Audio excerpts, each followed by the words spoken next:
All right, all right, all right. Good morning over here from the United States. I know we got a global panel here. Amazing, amazing audience as well. Looking to learn about tokenization, mythical concept that's being used by people all around the world, but not many people know actually what it is or how it works. And hopefully today's session is going to provide a lot more insight as to exactly how this works and how you can get started and how you can take advantage of this technology. We've got a lot of amazing panelists, including, of course, CEO of DigiShares and co-founder Klaus Scanning, who's going to give us a nice little update on everything that's happening in the space. We've got Allah Husani, who's a seasoned technology lawyer as well as a blockchain educator and speaker. So looking forward to hearing from him. We hear a little from little old me as well about, for those of you who don't know me, I'm one of the hosts of the Security Token Show, a weekly podcast, as well as one of the founders of Security Token Market, leading data repository for tokenization, tokenized securities. And then we also have Mark Fiddleman from Smart Block Agency. His experience includes more than 2 decades of technology sales, marketing, and customer experience with organizations, including Wax.io, which is a well-known NFT leader.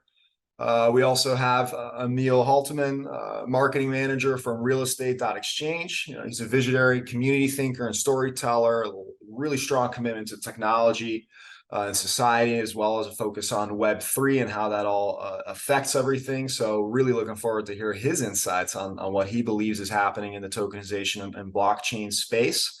And of course, we also have Karina Bricks, who's the country manager for the FireEye exchange. I don't know if I'm saying that right, FIRI, but she's an experienced founder with a demonstrated history of working in the both specifically executive education management industry, but also as a serial entrepreneur. So really the perfect person to also be teaching us about this technology.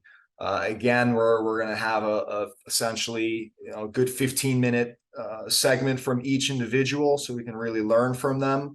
And we do have a Q&A feature, so please take advantage of that throughout the session. We definitely are here to answer questions. I think that's the whole point of tokenization of this webinar, but specifically, we will also have a fireside chat towards the end, so we get a chance to hear from everybody on the same panel and really dive deep into some of the good conversation. And so, again, thank you all for participating, for joining us. We've got over 30 of you here. This is a fantastic series that DigiShares puts together. Specifically, I'm very excited about this one because there's a lack of education, I think, in the space. In order to get over the hurdle of tokenization, people need to learn whether they're an issuer, whether they're an investor, whether they're a service provider that needs to be aware of how technology is changing the way their industry is going to function. Hopefully today you're going to learn everything from how it works, how you can get started, the different players that are involved, as well as what's happening in the industry. I know I'll be planning to talk about a couple different use cases that hopefully will inspire you or at least encourage you to ask more questions so we keep learning and keep talking about it. So again, thank you everyone for joining us today. Very excited to get started, and it's an honor and a pleasure to help moderate and put this together. And again, a huge shout out, thank you to DigiShares for organizing this. It's not easy to do. It's a lot of work. And here we are. So again, huge thank you. And with that, we'll give it one more minute or so for a few more folks to trickle in. We're now at over 40, but we're going to hear shortly from Klaus, who's going to give us an update, obviously from DigiShares. So again, very exciting. Thank you all for being here. I look forward to getting started. I'll hand it over to Klaus whenever he's ready in a minute here or so to kick it off. Thank you very much, Hervik, and welcome to everyone here today. Thank you to our speakers and to our participants. It's also a great honor to be hosting this webinar, and thank you very much, Hervik, for facilitating. As you mentioned, education is critical for our space, and security token market is definitely one of the key other educators in the space, I would say, in addition to DigiShares. And we are happy that the industry can sort of work together on facilitating education in order to further the awareness of tokenization and sort of more generally blockchain applications. So I have prepared a little presentation here with both some education and also some insights as to why education is so important. So first, a few words about DDCS. We are, of course, a provider of solutions for tokenization of real-world assets. We are actually the market leader now in terms of number of clients. Globally, we have around 150 global clients using our system today, and we provide two things. We provide a white label platform that allows asset managers, real-world developers, investment fund managers, and so on, to get their own tokenization platform so they can manage the fundraising process, corporate management, trading of assets, and so on. Basically an end-to-end white label solution that we provide, sort of the central solution. Then we add functionalities from payment providers, custodians, KYC providers, and so on to provide an end-to-end solution. In addition to that, we are soon launching an exchange called realestate.exchange that will hopefully provide one of the pieces that are missing in the market in order to provide, sort of give the full value of tokenization. We are protocol and infrastructure agnostic. We believe in open standards. We don't want to lock any of our clients into a vendor-specific ecosystem. So we try to support the standards that are already out there that we think can become dominating, and to sort of create open solutions around that, so we are as interoperable as possible. We are also very focused on compliance. Tokenization and I would say real-world applications of blockchain in general are often extremely regulatory in nature and require a lot of focus on the legal aspects. So we have our own legal counsel who is an expert in the space, and in addition to that, we work with a number of legal partners around the world to make sure that we and our clients are compliant. We provide, as mentioned, a white label solution that enables our clients to get their own solution that they can manage and use for issuance, corporate management, and internal trading, supporting investor registration and onboarding, token purchasing with crypto and fiat, e-signing using DocuSign, share cap table management over multiple share classes. We have a transfer agent license as well for that, dividends and interest payout in crypto and fiat, and also internal trading using a bulletin board as a kind of walled garden using atomic swap smart contracts. In addition to that, we are launching an exchange called realestate.exchange. Emil from the exchange is speaking here today. It will be for trading tokenized real estate assets using atomic swap between self-custodied wallets. We think this is the way to go in the long-term trend. And it'll actually allow access for retail and accredited investors to be launched in the US, we hope already in Q4 this year, and in Europe, Q2 next year. First version will be an order book version of the exchange, showing the open orders and allowing users to match the one that they like. The next version will be an AMM with liquidity pools launched together with Balancer. And we also plan to issue our own token to support especially the AMM-based version of the exchange called BRIC. So now a bit about my sort of participation in the educational element of the seminar or webinar today, a brief introduction to blockchain.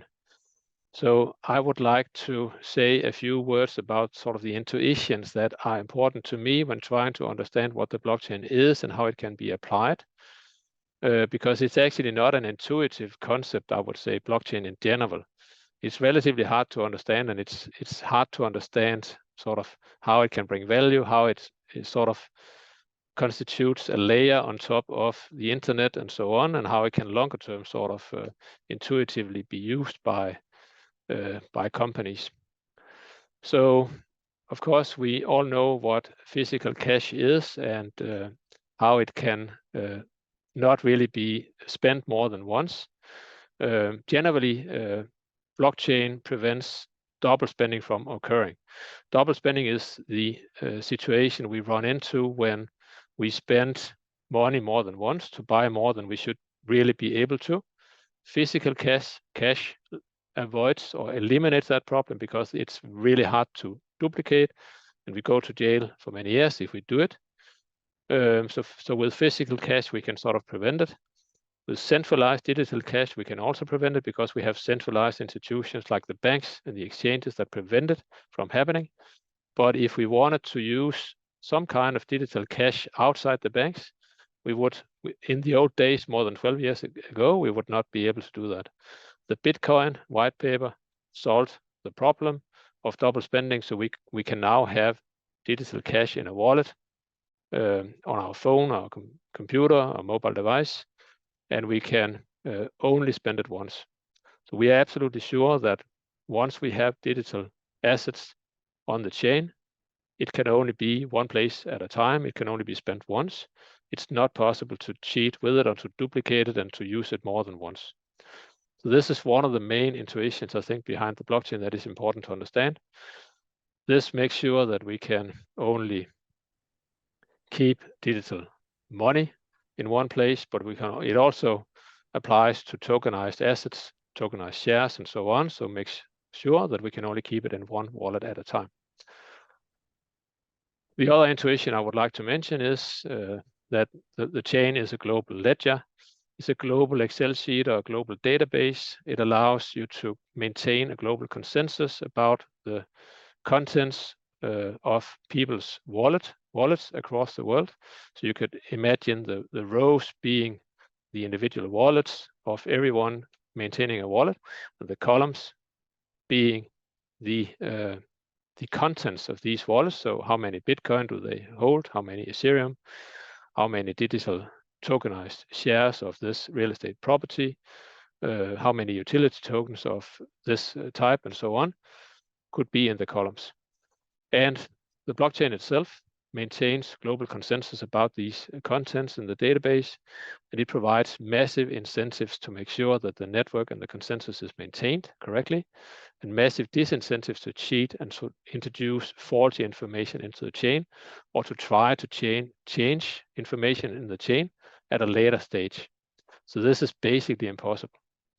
So any kind of digital assets can, of course, be handled on the chain, including currencies, utility tokens, discount coupons, and so on, but also security tokens that we are working on and sort of focused on here today can be maintained on this sort of decentralized ledger and kept global consensus about it. These are the two main sort of intuitions that I always think about when I try to understand what the chain is and how it can be applied. Tokenization, of course, is the concept of tokenizing ownership rights in different assets. So we get tokens on the chain that can be used to transact with ownership rights, for instance, in real estate, in a similar way to what we do with Bitcoin and Ethereum today. So we basically get tokenized shares that are shares of in companies that own real estate assets or other types of assets. This is what we tokenize. So we as a company are primarily focused on real estate. We also tokenize, our clients tokenize many different types of assets, but I would say 80% of our clients today are focused on real estate. Real estate is a global asset class. It's huge. It's $326 trillion US, but it's also almost totally inaccessible to most investors, and it's also almost totally illiquid, which is a pity because if it was more available to retail investors, a lot more money could flow into real estate.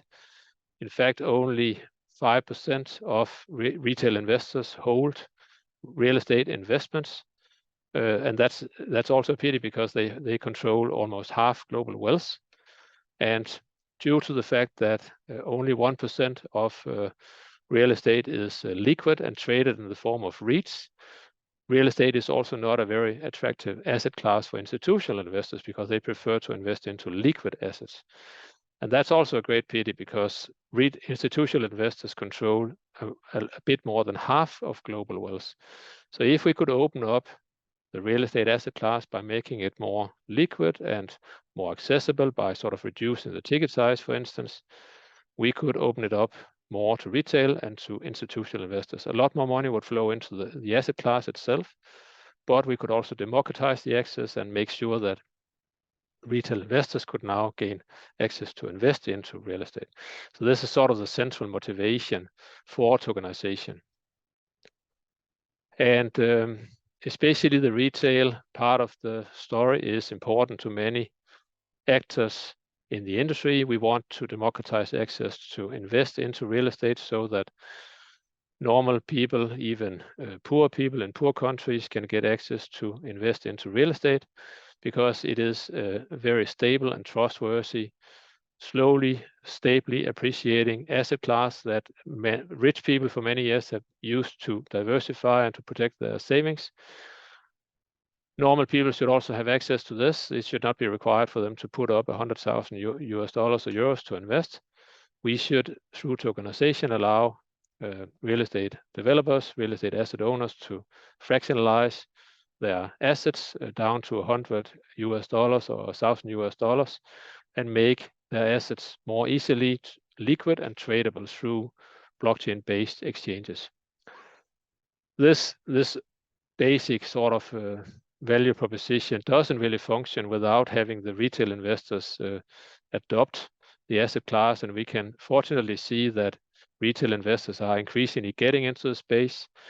We can see the numbers here for REITs increasing a lot for American investors over the years.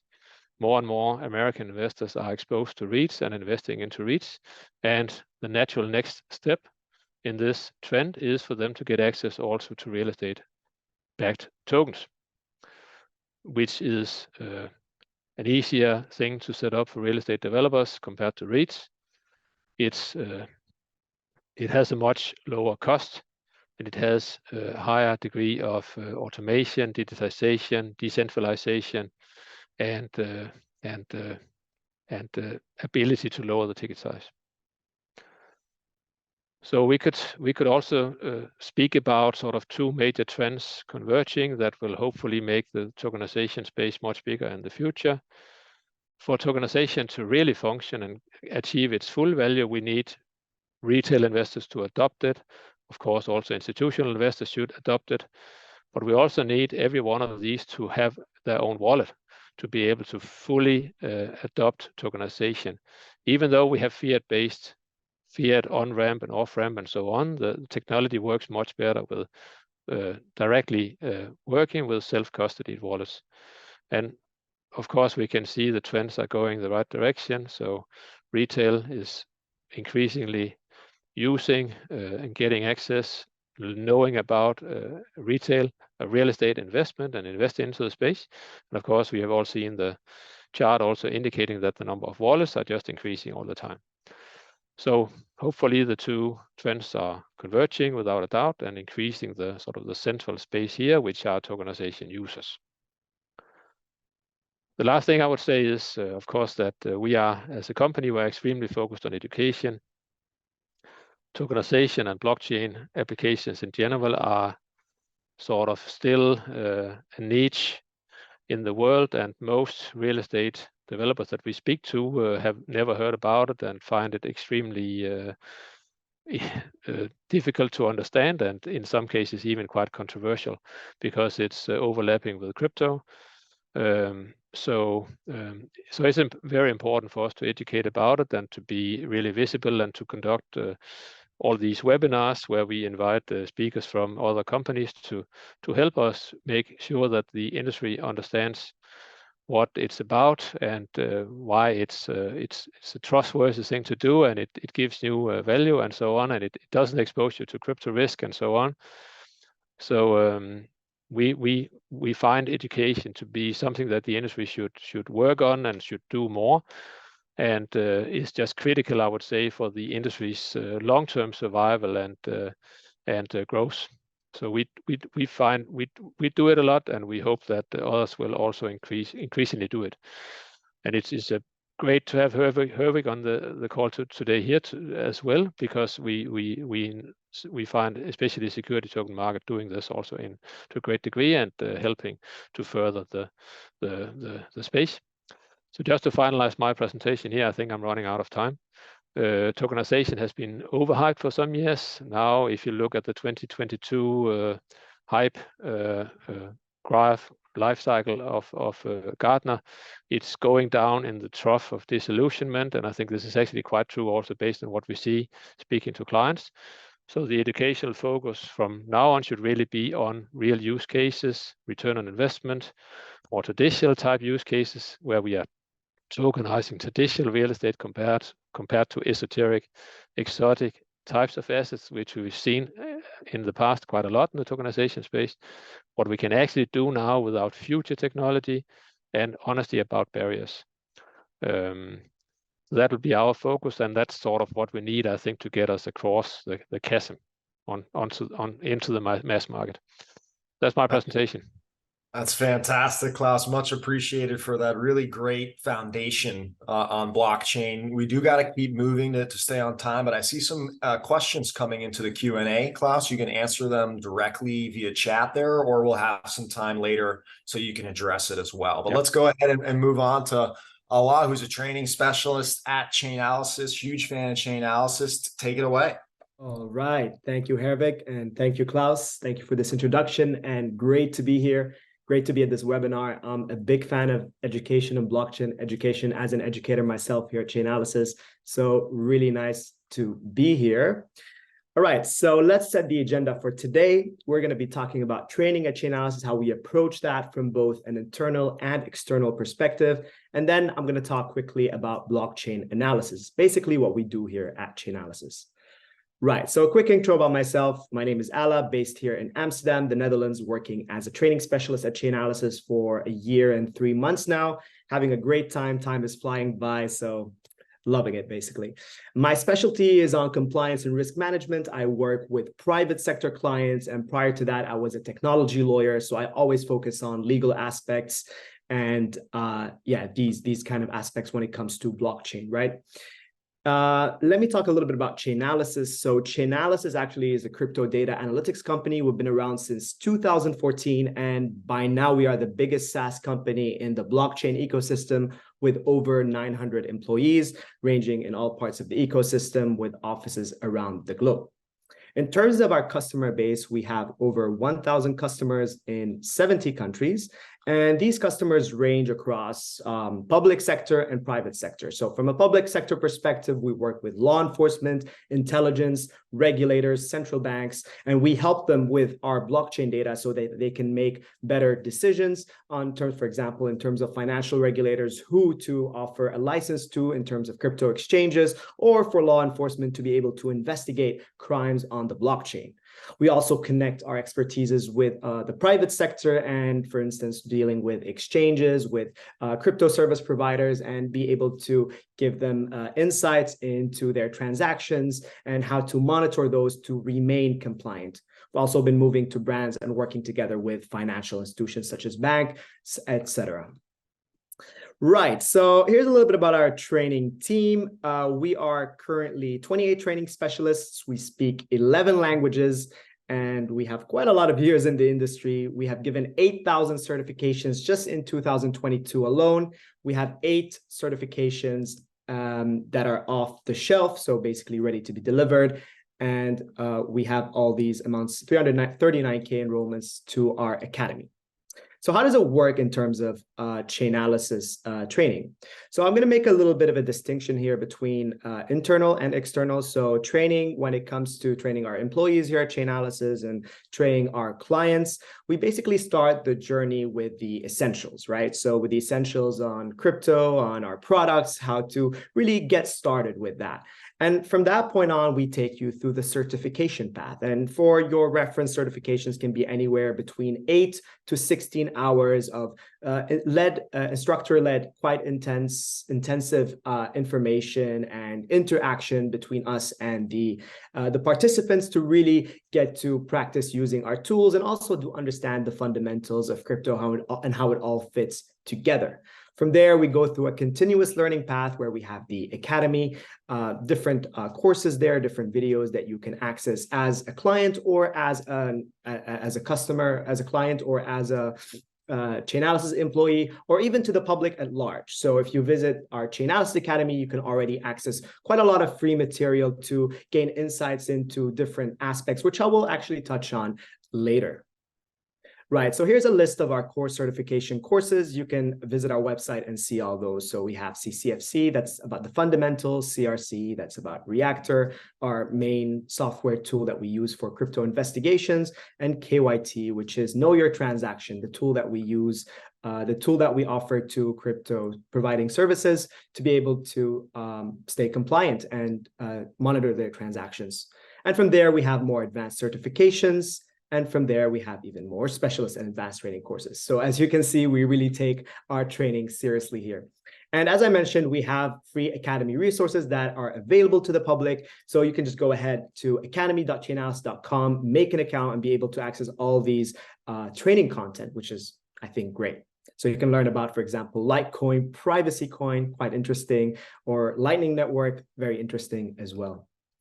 Right, so that's a bit about the training team here at Chainalysis. Now I'm going to show you the bulk of our work, what we actually do here. And it all boils down to blockchain analysis.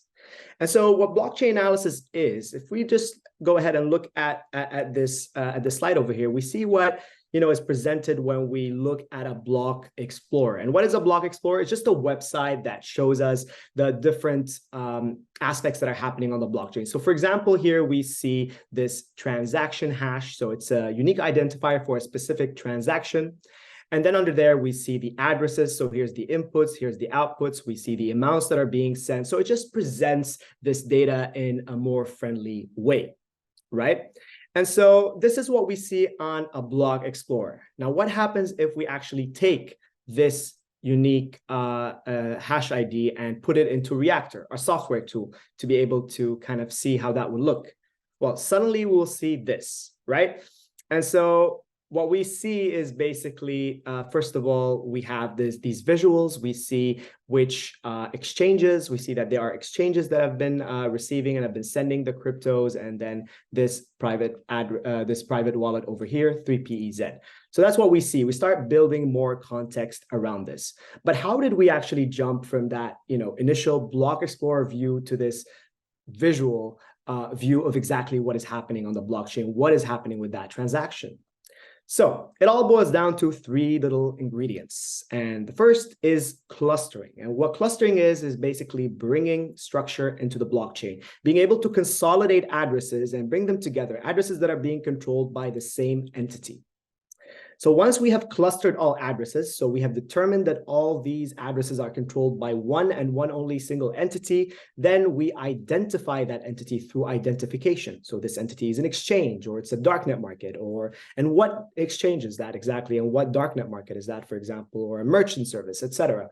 So then we can identify that. And from there on, finally, we visualize the transactions through graphs. And these graphs, they tell a story.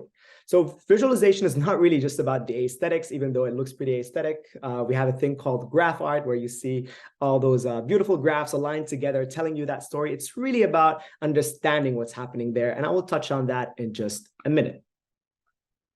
Right, so let me go more into depth with what I mean with all those. So when it comes to clustering, so here's a little example. We see that these two addresses are, they have these corresponding balances of Bitcoin, so 0.04 and 0.06.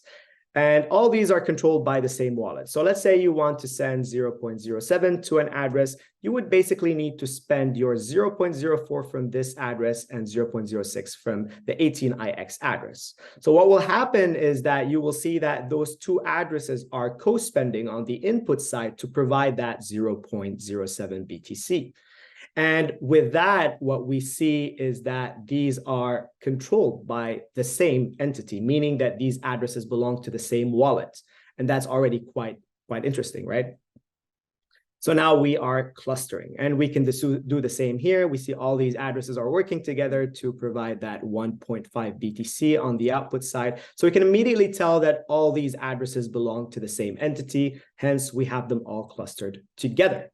And in our database, we have millions of clusters, and all these addresses come together. And what we notice, of course, is that bigger exchanges or bigger entities, let's say crypto exchanges, for example, or other merchant services, those have bigger amounts of addresses, whereas private individuals like myself or anyone here would typically have much less addresses, typically less than 500 addresses in their Bitcoin wallet. Right. So that is basically the image that we get with clustering. We see that all these are controlled by the same entity. That is the whole point. And from there, we get into identification. And with that, what we're trying to do is identify the entity behind that cluster of addresses that we have created. So how do we do that? Multiple ways. But one way is just to interact with these services. For example, I go ahead and send some Bitcoin to Binance or any other exchange, and suddenly I will get an address. I will basically know that this address belongs to Binance and be able to, or to another exchange, and be able to add that to the cluster. And that's just one way. There are a lot of other ways through methods, through research, working with documents that we have, public legal documents, API data, and blockchain analysis and behavioral patterns. For instance, how exchanges work. So we can tell which entity is controlling those addresses. Right, and then suddenly we have this. So we have the clusters, but now we know that the blue cluster is controlled by an exchange. We know that this red cluster is controlled by darknet market. We see that orange one being controlled by gambling website. And suddenly we're starting to make sense of all these transactions on the blockchain. And finally, from there, we go to visualization. And as I told you, it can get quite nice and aesthetic, but also it can tell us a story. So you can see how complex this graph looks. And you can imagine that if we didn't have a way of visualizing that and just looking through block explorers, it would take so much time. It would be practically impossible to trace all these, let alone when these, for example, illicit entities are trying to use obfuscation techniques, sending a lot of transactions to different wallets to try to throw, for example, investigators off, right?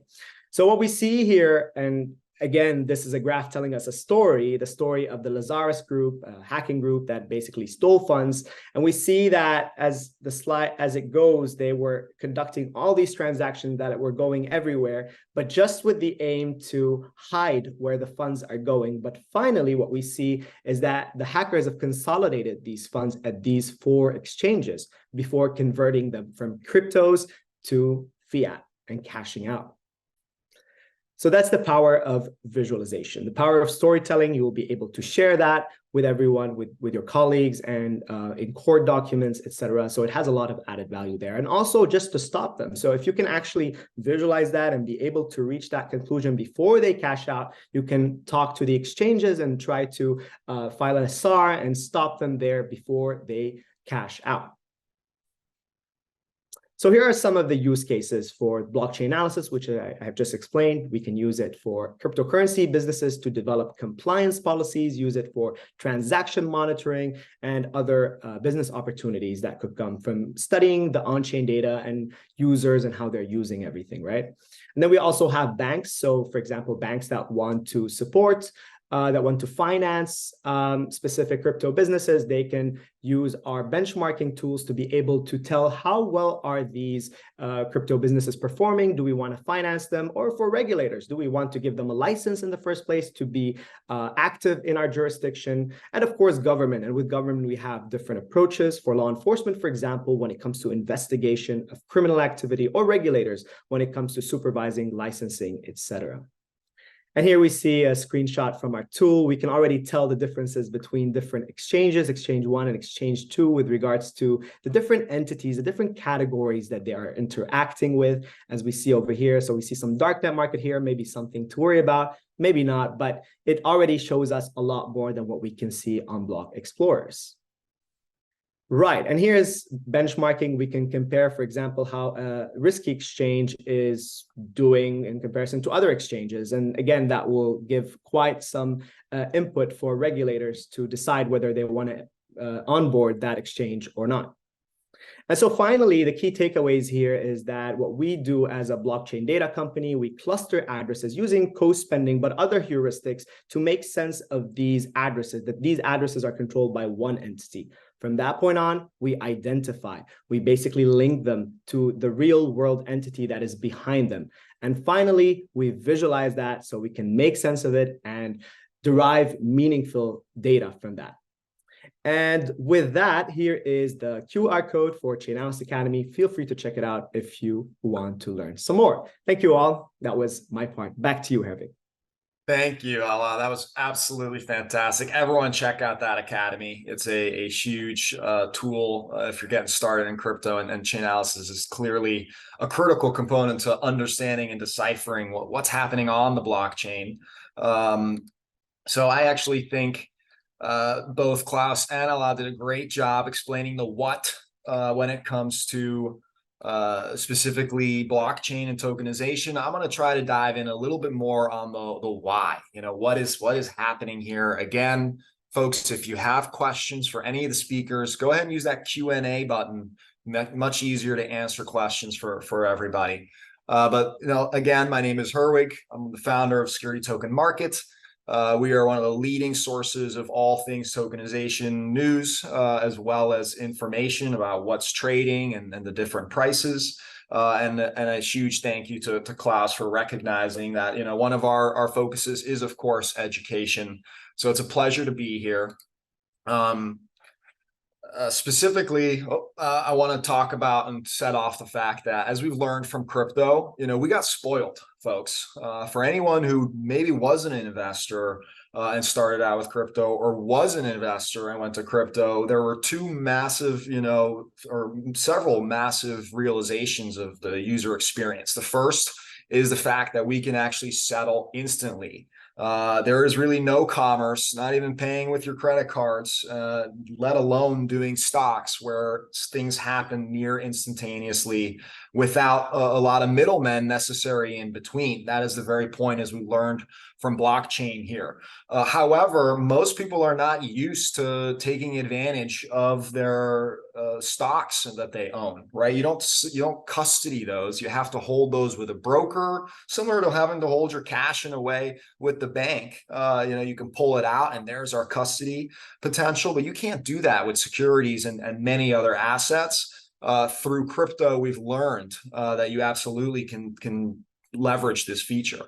We learned from DeFi in the crypto world that once you have assets natively on chain, you can take advantage of actually collateralization and lending features and staking and things like that. Again, automating and removing a lot of the middle the counterparty risk of being a lender or actually borrowing. And behind all of that, as we just learned from the previous presentation, is there's an incredible level of data transparency, and we get to take advantage of that in many ways. And so crypto assets are growing in their own way naturally, but capital markets are watching and they want in. In fact, they are using technology that was built in the 70s and 80s still to this day to really power the infrastructure, which means 2 to 3 day settlement times. That obviously caused problems. We saw that with the GameStop scenario just a few years ago, creating issues. There's no reason for that to exist when we're using a blockchain. Of course, as I mentioned earlier, we can't leverage our own securities, our own stocks. You'd have to have an extreme amount of wealth so that you could go to a Goldman Sachs or a private bank who can then let you borrow against that. But it's an extremely, tedious process, and it's not available to everybody. What the reality is that most people don't realize is multi-billion-dollar asset managers, these mega banks and everyone in between, they are actually still using PDFs and Excel, folks. That's getting passed around with critical information, fund nav, the net asset value of what the fund is, other critical information used for compliance and other things. And this is being passed around. And you can imagine somebody might be on vacation, somebody might be prioritizing other tasks. This leads to a slow process when you have to share information, not to mention that it actually is prone to human error. People make mistakes, folks. And when it comes to finance, those mistakes can have pretty huge repercussions. So what does that future look like? To me, I want to just talk a little bit about some of the different examples that's happening already, not just in the future. But I imagine that we'll see a lot of this go mainstream. Specifically, the first that we've seen is KKR and Hamilton Lane. These are multi-billion-dollar asset managers and fund managers. They put together investment products so that investors can get exposure to a specific asset class or sector or strategy. and they do it extremely well, hence their size. And they've recognized that by tokenizing a feeder fund, this is setting up a separate fund that they control and that actually invests into, say, one of their main funds. So instead of raising $1 billion through their main fund exclusively, they could set up a feeder fund, and on top of that $1 billion, they could, say, raise another 5, 10, 50, 100 million plus through this natively digital product. The difference being is that the $1 billion fund is, of course, using all of the traditional legacy issues I just mentioned, whereas, of course, the tokenized version is taking advantage of all of these new benefits and features. And that's what we saw WisdomTree do. Maybe some of you have heard of WisdomTree. They're also one of the fastest growing asset managers, well known as an ETF leader. And they say that ETFs are today, tokenization is tomorrow, folks. They recognize there is a unique competitive differentiating advantage to tokenization. And what they've done is, over the last 3 years, built an entire ecosystem so they could launch their own Prime app. This is available to 21 states in the United States today. You can invest in 9 1940 Act funds, folks. They have a broker dealer with funds that are registered with the SEC. That means doesn't matter if you're accredited or some kind of sophisticated investor, anyone in those 21 states can go and now, through an app, invest in a natively digital blockchain-based fund. This is the future I think we're going to see for asset management. We also have Figure, which was started by Mike Cagney, who's the founder of SoFi, clearly a fintech innovator who bet it all on building a both blockchain called Provenance, as well as a platform to leverage this blockchain specifically for HELOCs, those are home equity lines of credit. And of course, naturally, instead of doing a traditional loan, he leverages his blockchain for an end-to-end life cycle completely on chain. Hence that provenance term, where you have complete understanding of the past of the loan. And actually, folks, they did the largest securitization since 2008 of HELOCs, okay? And they had Goldman Sachs, they had Jefferies, they had more major banks underwrite this thing, and then Morningstar came in and rated it. And this is not the first time where a tokenized product received an increased rating because they cited the transparency and benefits of blockchain. So just imagine that, being able to go from a BB to a BBB or a BB plus. Like, there's all kinds of benefits just from tokenizing on a ratings perspective. We have Realty, which is an awesome company out of Boca, where they've actually tokenized over 200 properties. They've got over 50,000 users. I think over 20,000 of them hold tokens across $50 million worth of properties. And he does this out of the United States with US properties, but almost entirely exclusively for international investors.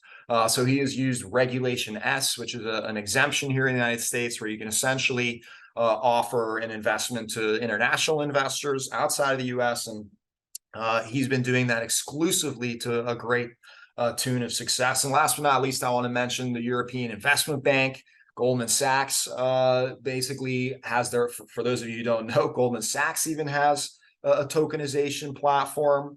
And they worked with the European Investment Bank to, launch a bond, a 100 million euro bond, and specifically taking advantage purely just of those settlement capabilities, folks, to be able to do this on chain, to be able to leverage instantaneous settlement and such. They are measuring this to justify moving the whole system to digital bonds, blockchain-based bonds. So the new infrastructure, absolutely, we're looking at new apps, platforms, blockchains, right? A little bit like we saw a move from hard databases to the cloud. Now the cloud data is going to have to write onto the blockchain because we want to leverage those blockchain benefits. We have portable investor identities, right? The fact is, if I want to go to WisdomTree, or I want to go to KKR, or I want to go to the European Investment Bank deal, they've all got their own procedures, they've all got their own methods, and they've got their own compliance rules. And it's basically a do-over every time I want to work with one of those people. Naturally, we can start to tie in a lot of identity and information to your wallet, to your investor identity, and you can then reuse that or authenticate that on the different platforms that support it, making it easier for you to invest. As I mentioned, we actually also have an advisory business on the side. We work with multi-billion-dollar asset managers and everyone else in between. And one of the biggest things they suffer from is their back and middle office, right? As I mentioned earlier, there are so many steps to onboarding investors, to managing trades or doing collateral, anything like that, or even just updating disclosures and information. And all of that goes through like 20 to 30 different human touch points, which can naturally be removed thanks to a lot of the automation blockchain brings. And we have the elimination of double entry, double spend, right? We have everything coming from data as opposed to a human making a mistake because they're having a bad day. And there's control of the process, right? There is now this idea with self-custody, with folks like Wisdom Tree being able to own the entire ecosystem, which is exactly why tokenization isn't getting adopted faster, folks. There are many people who potentially become redundant or need to adapt because they are a transfer agent or a central security depository. They're a custodian who usually manages, your assets for you. Fund admins, data transparency is going to replace them. We have a lot of the governance and compliance roles that, again, thanks to automation and predefined data, we can remove a lot of the human need for all of these things. The only thing that hasn't caught up is the regulation, hence why you still need a lot of licenses in order to do this stuff with blockchain, despite not maybe using the traditional way that it's done. So what does investing look like in the future? As I wrap up here, you'll be able to find deals online and subscribe digitally of all kinds, everything from real estate to professional investor deals for Wall Street to small real estate offerings to entrepreneurs and everything in between. This is what the future looks like. It also means that there is fair distribution as a result, right? Now I'm competing against everybody to invest as opposed to just a small cabal of people or a private network that gets to take advantage of special deals. Now it's open to everybody, which means it's fairer pricing and there are lower investment minimums to take advantage of. We got that 24/7 trading and instant settlement, which will bring enhanced liquidity. We've got DeFi and self-custody that's coming. Imagine seeing all of your portfolio stocks in one place and then being able to manage them. Oh, I want to lock this token up for collateral. I want to lock this asset up. I want to sell this asset. Show me AI advice on how my risk profile is, you name it. And the last one I want to talk about is benefits for investments. So we want to take a look at Aspencoin here. This is an opportunity to invest in a St. Regis. I'm not sure where you can anywhere around the world invest in a St. Regis directly. This is the one in Aspen. And they have buyback programs so that you can sell back your token. They have the ability to trade on the T0 ATS, so you can, find a secondary market for liquidity. Then those benefits that I mentioned, which you're going to start seeing in a lot of investment opportunities, the more Aspencoin you own, the more of a discount you're entitled to. There's free night stays. There is supercar, Lamborghini experiences. They do events and all kinds of stuff. That's the future of wanting to invest digitally in products. And so to wrap it up, who are we? Security Token Market, STM.co. We're a one-stop shop, all things security tokens. Learn about what's trading, where they're trading, what's the price, and of course, what's happening in the industry. So feel free to reach out if you have any questions, ask anything in the Q&A, and I'll answer it when I get a chance here. And meanwhile, I'm gonna have to pass it on here to Mark Fiddleman from Smart Blocks Agency, who's really gonna drive home further, I think, what it means for tokenization in this space. So go ahead, Mark. Looking forward to it. All right, so I'm going to talk about the future of tokenization. We heard a lot about what's going on now, and now let's talk about what's going on in the world of tokenization. But before I do that, I want to talk a little bit about what's going on or what's gone on in history. So if I could share my screen here. So when I first got into tokenization, it was because I saw it was coming with the regulatory side. I saw some of the things that were happening in crypto, like, FTX for me was kind of the final straw. And I really said, look, let's give security tokens another shot. Let me take a look at this. Let me see what's going on in this marketplace, because clearly crypto isn't going to be the future. Not parts of crypto like Bitcoin, Ethereum, perhaps, maybe even Ripple, but where this industry is headed is clearly the tokenization of assets. And how do I know that? Well, first, actually, let's talk a little bit about myself. My name is Mark Fidelman.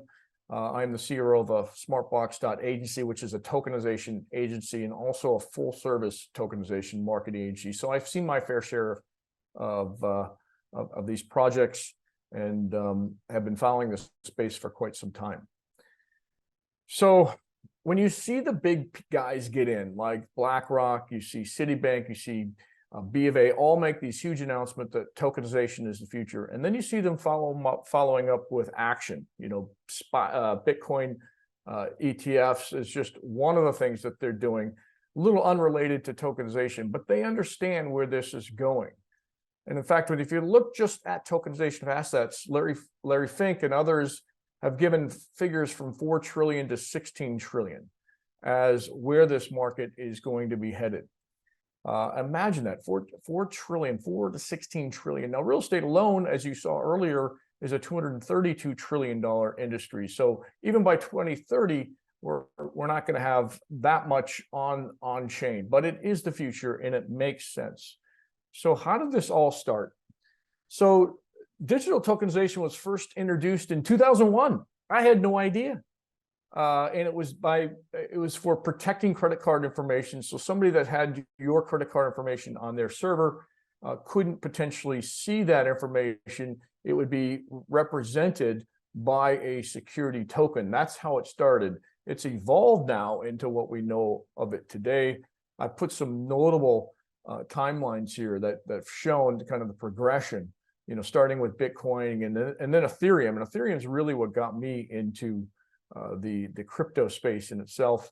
Then we saw how CryptoKitties could demonstrate how NFTs could be valuable in even though it's not attached to anything of value, it kind of was attached to something, even if it was a JPEG. And then as you've seen with DigiShares and some of the other companies that have really jumped in full throttle, the tying of tokenization to assets, I believe, is the future. One big notable thing last year I thought was, you know, HSBC created a tokenization platform from bonds. Bonds in itself is massive, multiple trillions of dollars traded, I think monthly. So on the retail investor side, security tokens were traded, or security token trading was 4.1 trillion in 2021 alone, and are projected to reach 162.7 trillion by 2030. In Europe, the security token market may reach 918 billion by 2026. So I know a lot of the audience here is in Europe. So it's important to know that this thing's moving. If you look at the CAGR on this, it's about 20% per year. And although we haven't really seen this be mass adopted, and I'll get into why in just a minute, this is going to happen. You could see the progression, you could see the big investments by all the big players. North America is kind of leading the way, but with our regulatory issues, I don't know how much longer that's going to last. We'll have to see.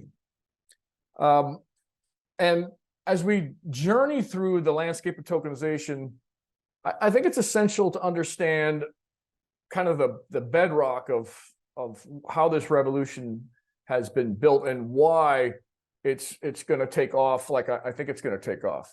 And that is because the heart of the technology, the blockchain technology, is what's driving this. And a lot of you are familiar with blockchain, so I'm not going to get into it.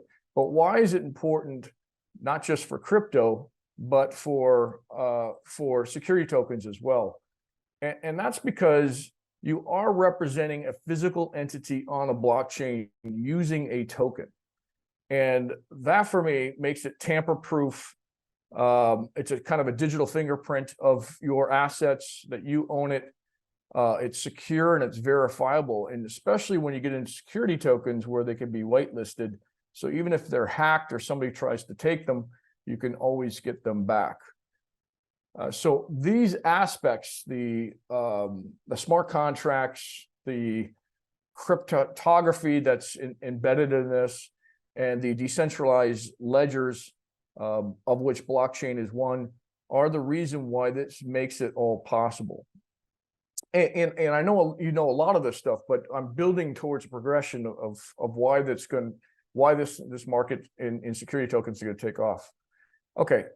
Also, and I touched on this a little bit, the security aspects of tokenization. It's not like crypto. I've had wallets hacked or funds redirected just recently. Somebody tried doing that to me. With security tokens, all this is locked down. If it's done correctly, if you know how to set this up so that somebody invests in a real estate project and their wallet gets hacked, well, guess what? You know, you just cancel that particular contract on the blockchain and you issue a new one. That's the beauty of security tokens versus just regular crypto. The benefits to me, a little bit different than maybe other people, but I love the liquidity it brings to a real estate project, to any kind of asset that's tokenized. I love the fractional ownership aspect of it, especially the generation in the US that's growing up today. Housing is so expensive. If they can get involved in these types of financial opportunities in the United States and start saving early or start being part of the equity that's being developed in some of these real estate projects, whether it's residential or commercial, more power to them. I didn't have that opportunity when I was young. I had to save month by month. But my biggest thing is investing worldwide.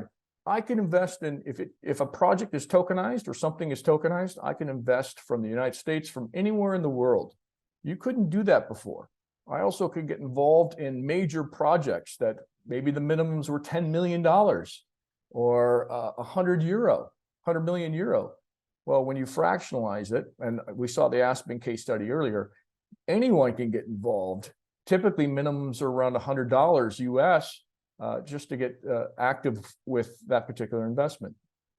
Okay, but with anything, there are challenges and opportunities. And tokenization is no stranger to that. And I think that's why we haven't seen this mass adoption yet. One of the things is the legal aspects of tokenization, still kind of up in the air, even though we're using Reg D, Reg A, even Reg CF here in the United States. It's still kind of unclear. Europe's kind of leading the way here. And so people that are interested in this find it to be a little expensive at times if they're not led by somebody that knows what they're doing.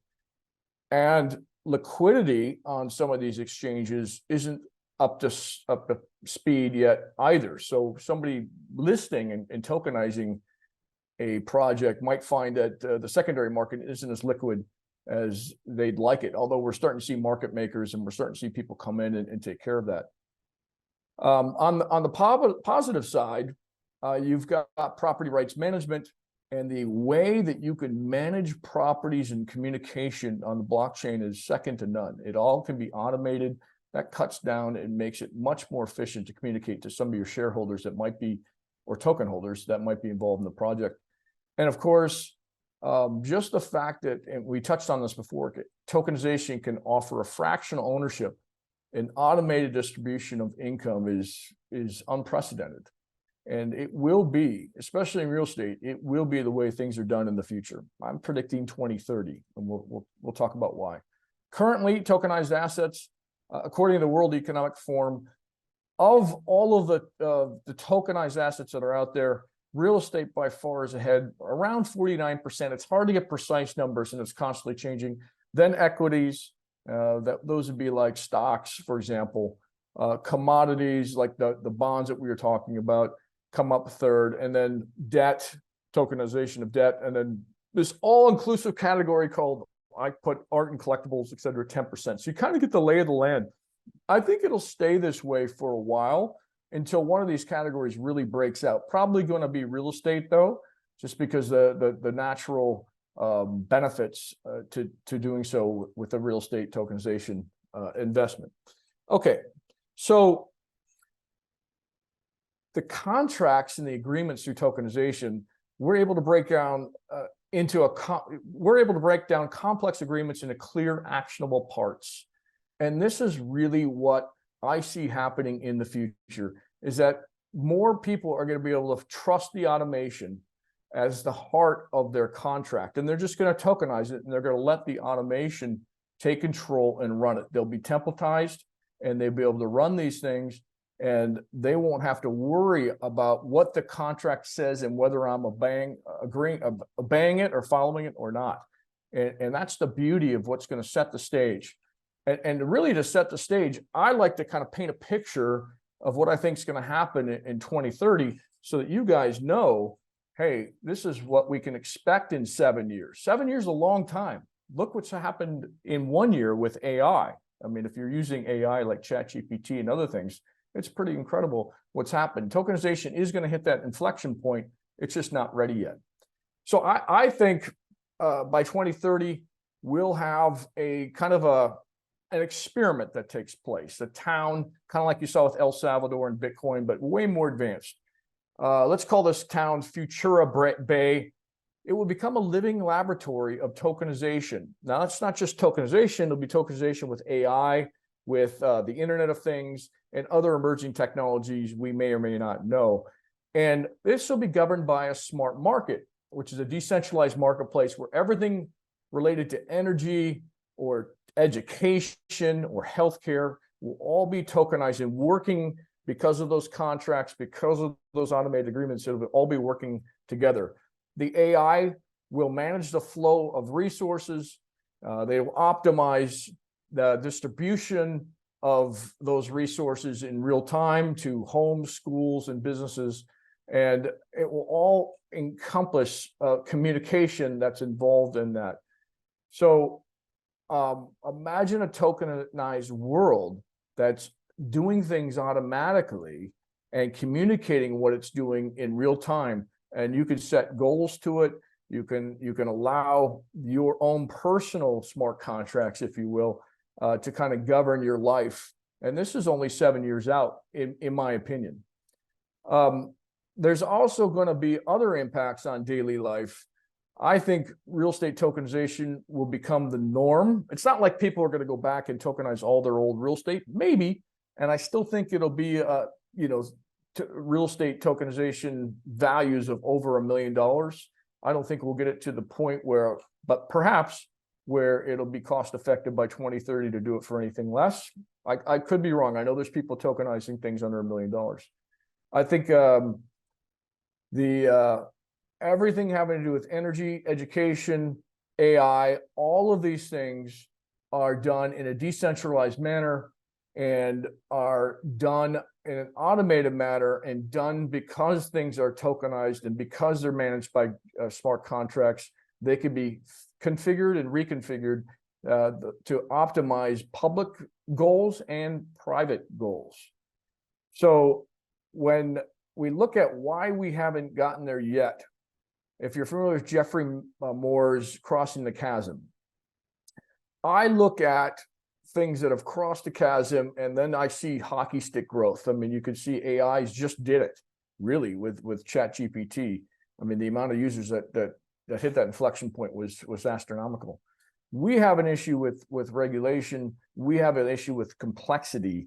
We have to make it a lot simpler, and we need regulatory clarity here in the US.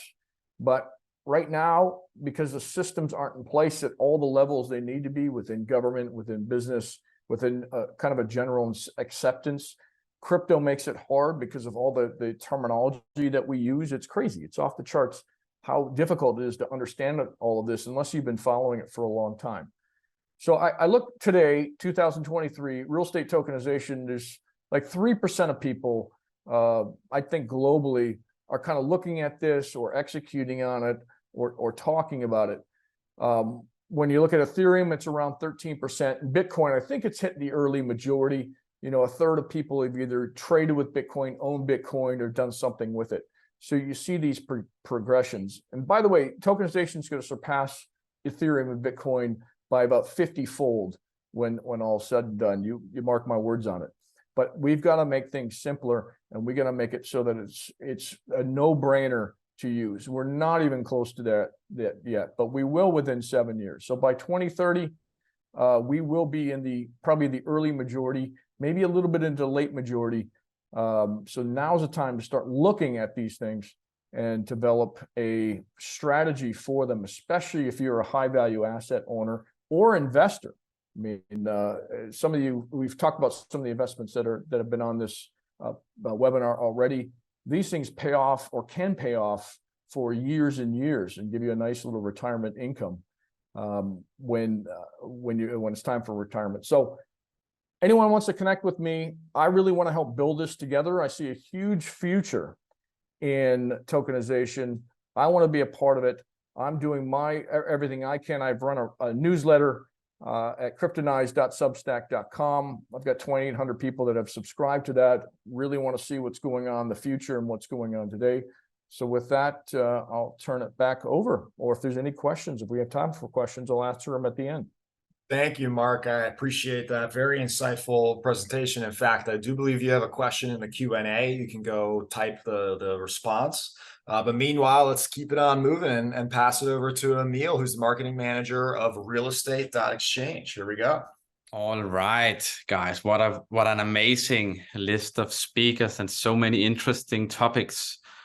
Sometimes when we talk about blockchain and tokenization, it can all seem a little bit daunting because there's so many concepts that are important to understand in order to move on. So this is really my approach in the online course I've created together with some very, very talented people. Klaus Scanning, you already met, but I also want to mention Gabriel, Mark, Volodymyr, and Adam that you see on the picture.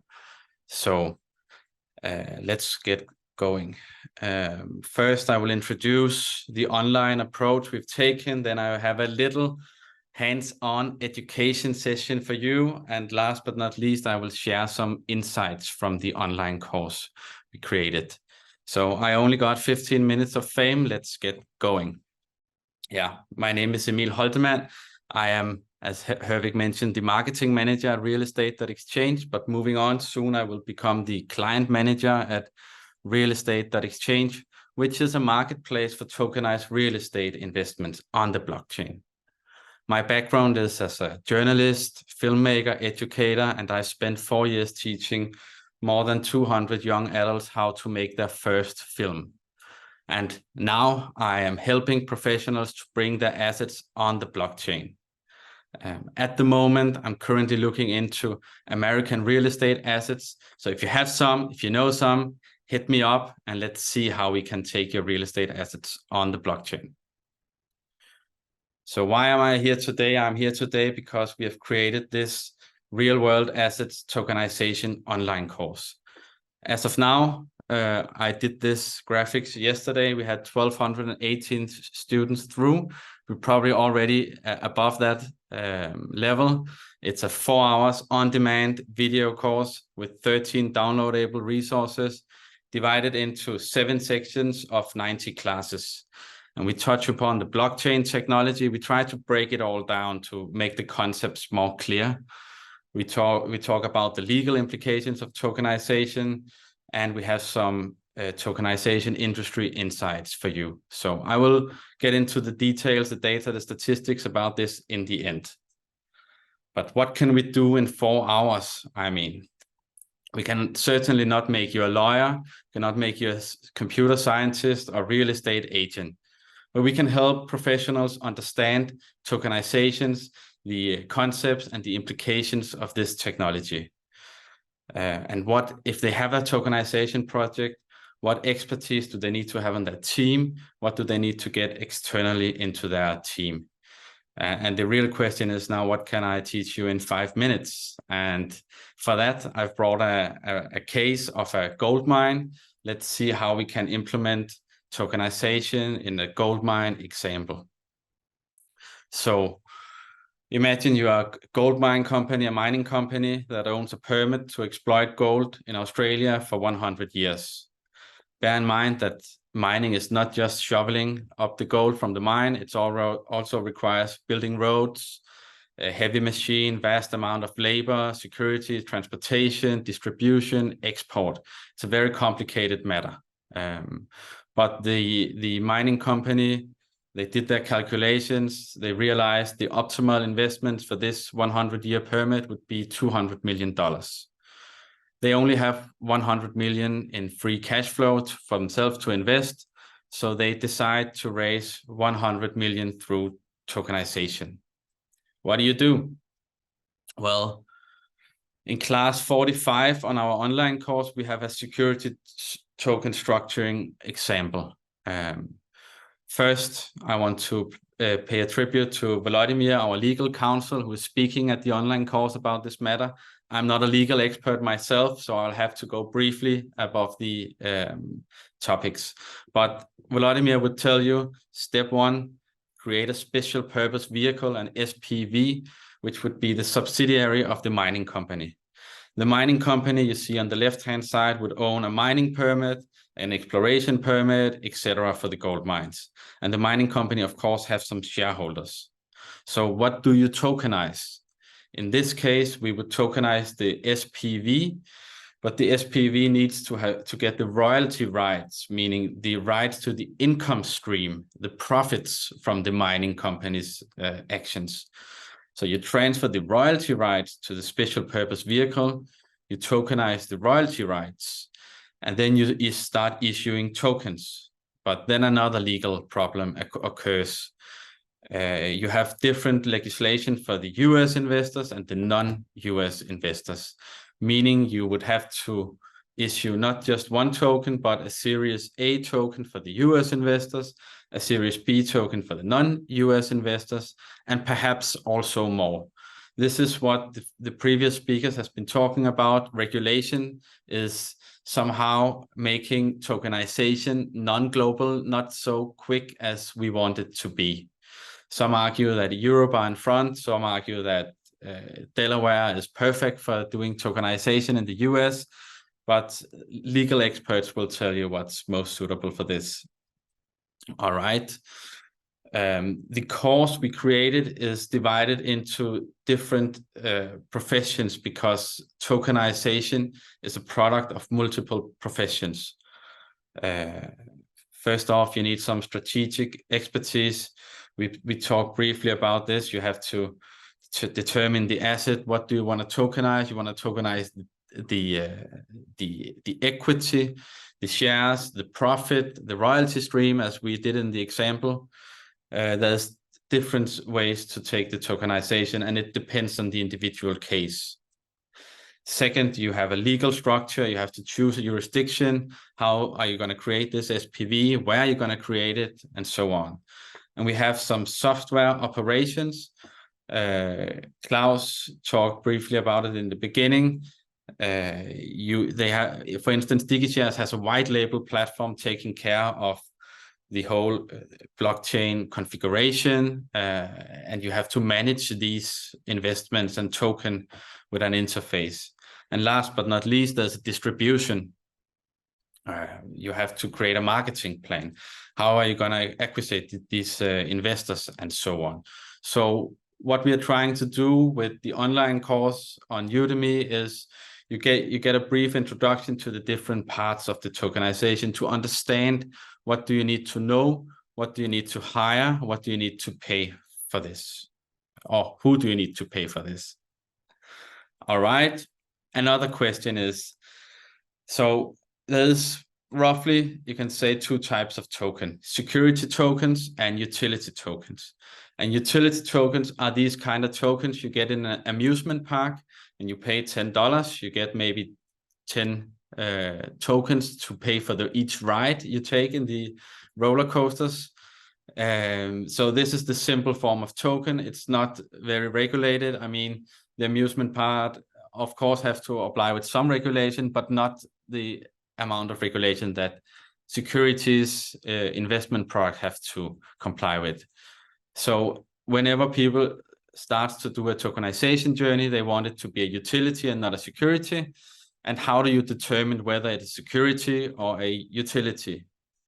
For this, in the US, you have the Howey test, and we touched this in class 52 out of the 90 classes on the online course. So is a tokenized gold mine to be considered a security? Well, the Howey test has 4 prongs. And prongs is just a legal word for a step to determine whether it's a security or not. So let's take prong number 1. Is it an investment of money? Certainly, yes, we are investing money to exploit the gold mine. Is it in a common enterprise? We can clearly state yes to this one as well, because that's the whole point. We are making an common enterprise. And is it with the expectations of profits? And it's pretty hard for me to argue that I invest in gold mines to save the sea or something like that. So the answer is definitely yes.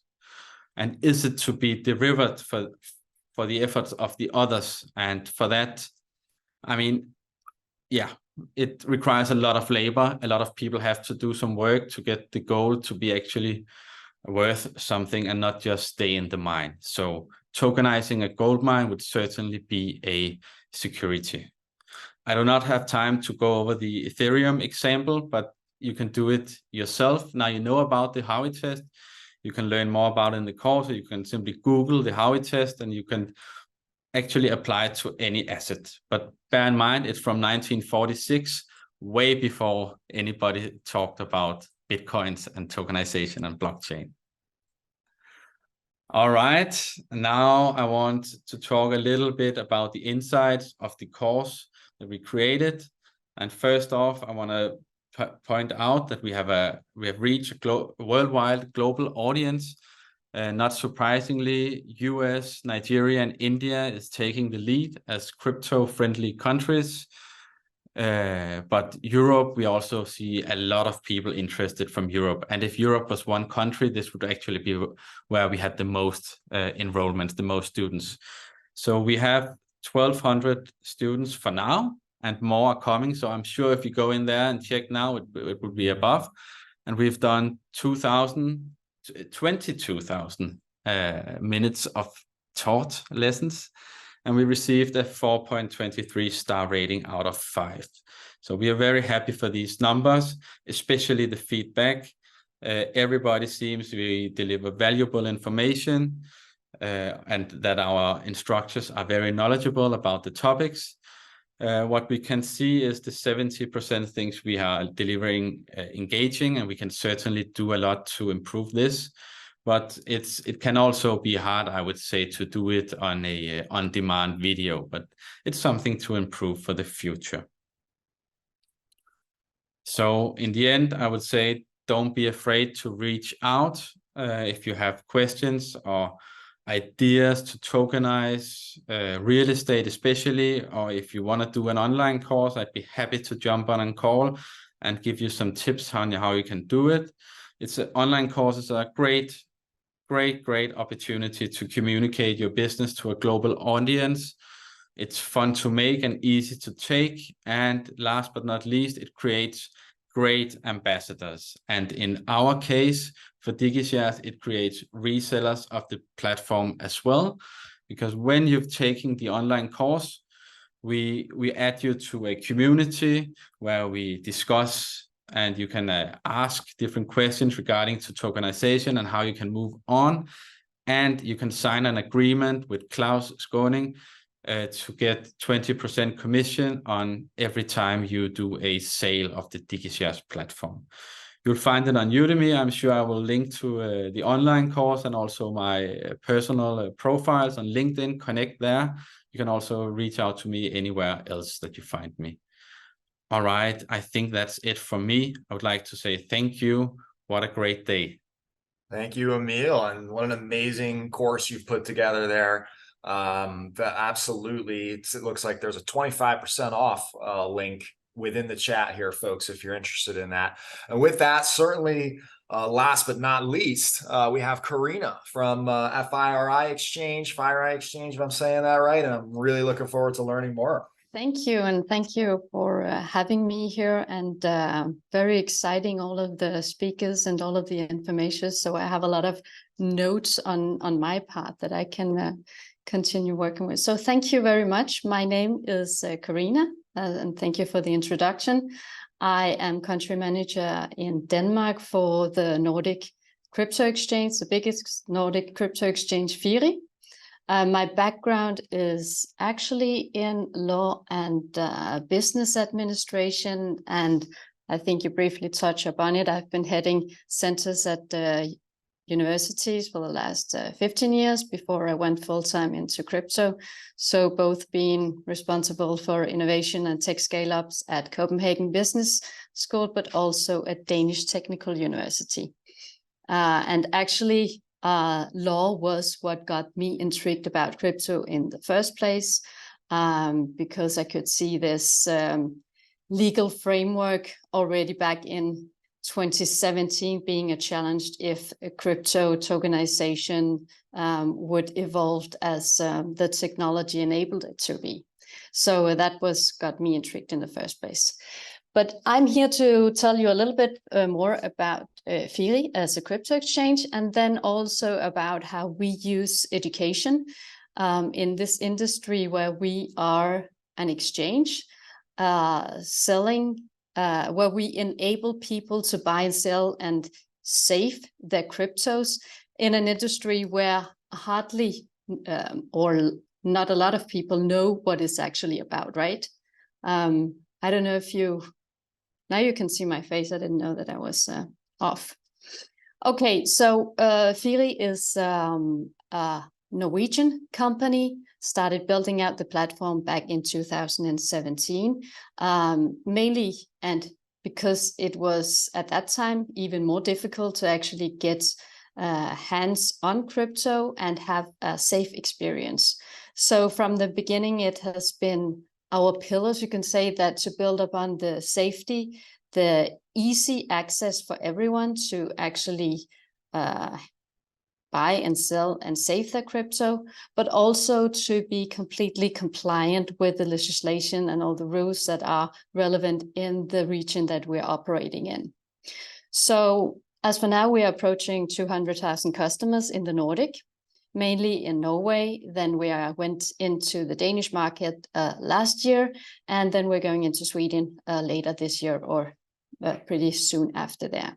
We have an e-money license in Norway, and we are registered at the FSA in Denmark and Norway. So in essence, we are this very niche-focused crypto exchange focused on the safety, but also the complete local compliance in every market that we go in. So what we do is give easy access to everyone, try to bridge this and enhance this mass adoption so that we can get everyone in the crypto enabling Web3 company, economies as soon as possible. And the way that we do that is pretty simple. So it's simple for the user, it's not simple for us, I can say.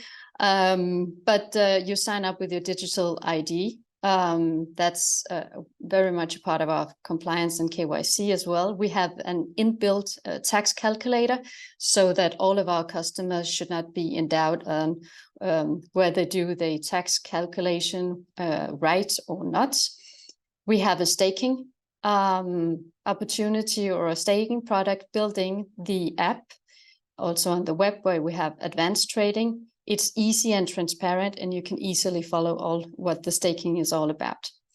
Then we have a recurring investment on savings accounts. So you have your different accounts in crypto in your app. We have local customer service, and we also have a chat function in the app. And I'm very proud to say that our response time across all days of the weeks are 4.5 minutes. So no matter when people are asking us something, we have a customer service that is local that responds very fast, which is also very much required in this space because it is risky and it is new for people. So they easily get nervous about what is happening to my money. What we're looking into now is, of course, building even more coins that we have already.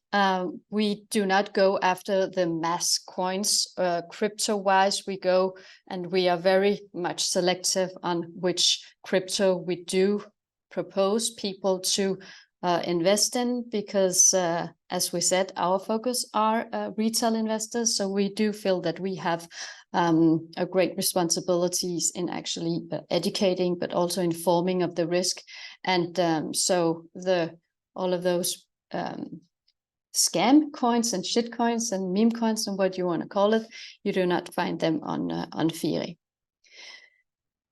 Now, just touch briefly upon that we do have a special responsibility in the terms of education. And that is also because it's basically educating people to what are they actually investing in. So if we should like divide it into some areas, I can say that education is crucial for Firi because it definitely supports our brand. We would rather not say buy. We would say learn. And then it's up to the individual to actually see if they, as we do, believe that Web3 is going to be a huge, have a huge role in the future, and hence they want to be investor in it. So it definitely supports our brand to be explaining before selling. Another thing is also, as I started saying, the general awareness and understanding. We are in an innovation space, and today has also, at least in my mind, proven that we do use definitions around coins, crypto, tokenization, and so on in very different manners. Also the security tokens, or is it utility token, or a governance token, or is it commodity token? So we do have a lot of different classes that I think we are beginning to see a maturity in the industry. But as for now, when we look into the space, and definitely when someone comes from the outside and look into the space, we are not there yet where we can definitely give all of the definitions and also all of the legal framework that fits within. So at least for when we look into why people are getting into crypto, it's either because they want to invest, or it's because it's out of necessity, or it's just for fun. And we don't have like an urgent or a necessity in the Western country, or at least not in the Nordic countries, where we see that people get into crypto in other parts of the world, Africa, Argentina, other places, because they don't have maybe a bank account, or the inflation is just insane, so they'd rather put it into stable coins or Bitcoin. So it's another educational role that I see that we have. It's more about the investment possibilities, but also being very careful that we are not giving financial advice as a crypto exchange. We are enabling the choices that the customers are making in a very easy and safe manner, but we don't give financial advice.